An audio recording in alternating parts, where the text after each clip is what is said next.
Do I look 88 years old? It doesn't matter. I have no plans for waking up on the wrong side of the grass anytime soon.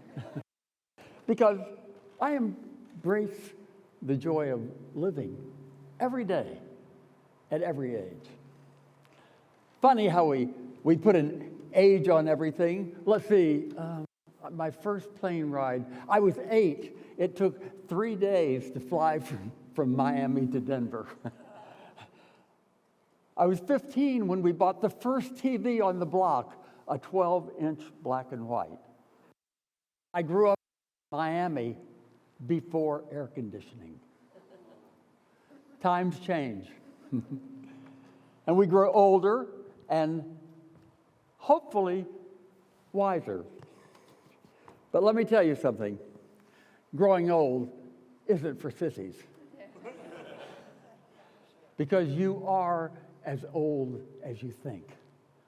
And if you think old, you get old.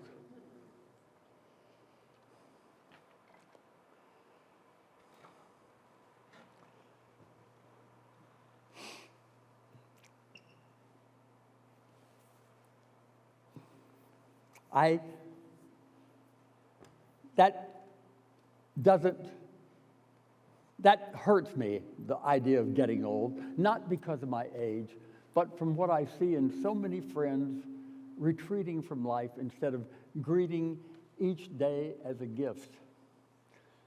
It makes me nuts to see once vibrant people vegging out, binging on too much TV traumas and dramas.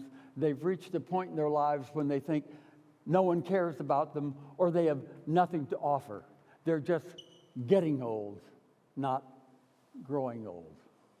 I'm sure it bugs you too when you see happy, involved members of the community becoming unhappy, professional couch potatoes, retreating from life. It's sad to see, exhausting to live with, and often leads to much, much worse things. Any one of you who has lived through dementia or early Alzheimer's as a caregiver knows how painful that is. There is no easy prescription for the person who thinks they just don't matter anymore.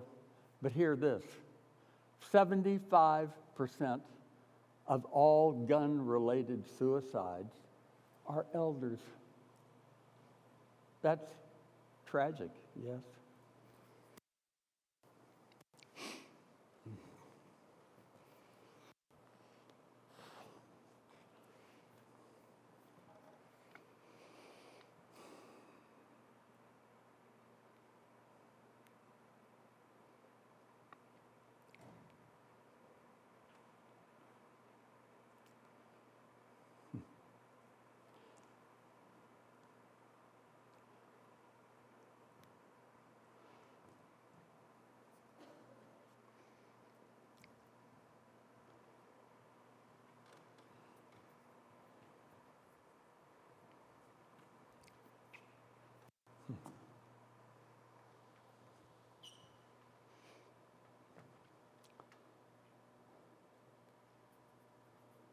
I've said to friends,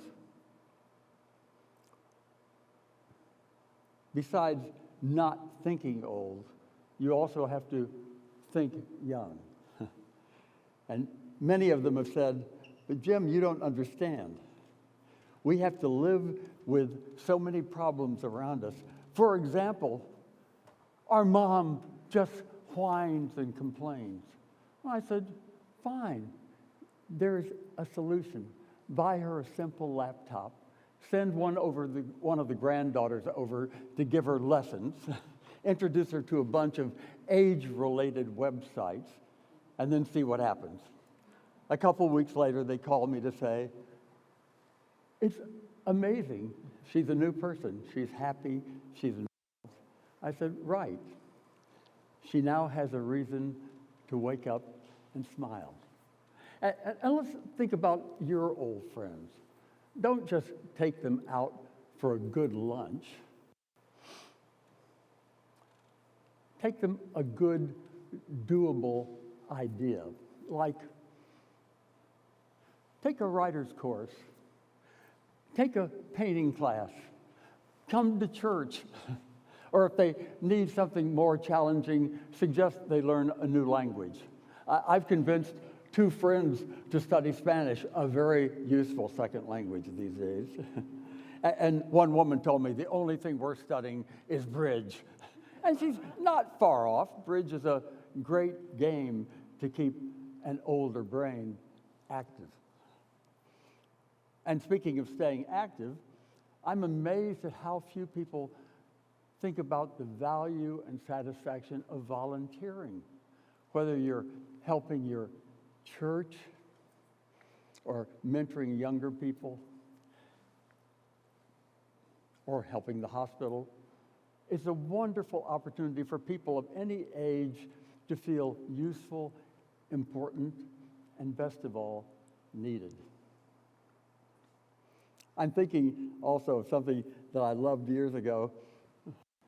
I read about the wonderful George Burns.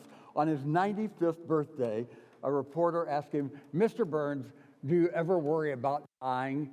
He said, "I can't die now. I'm booked." I love that. But there are 8 million depressed, unbooked seniors in the U.S., many living alone. And I think together we can help them embrace life once again by offering them realistic solutions for their lonely lives. Let me switch gears for a minute. I want each one of you to think of 3 elders you can help. Okay, ready? Think of one. Now another one. And don't forget your Aunt Jean, she needs help. You can start by introducing them to some discussion groups on their computers, seniors discussing music, travel, gardening, or just to socialize. It's amazing what they can get out of the computer. They can learn to play cards or play the piano. For pennies or for nothing, they can meet people and do all the things they didn't have time to do when they were busy working and raising a family. Then you can remind them, now you have time to live. Wow. Think of a happier, aging population and what it would mean to the families and friends who love them. Thanks so much for being here. And don't forget to do something for those 3 old friends you focused on a minute ago.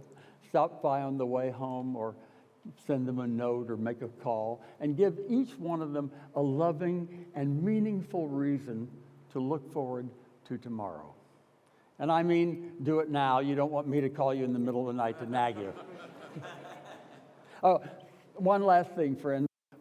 They're helping some elders wake up with a smile. Don't worry about 88-year-old James B. Flaherty. I'm booked.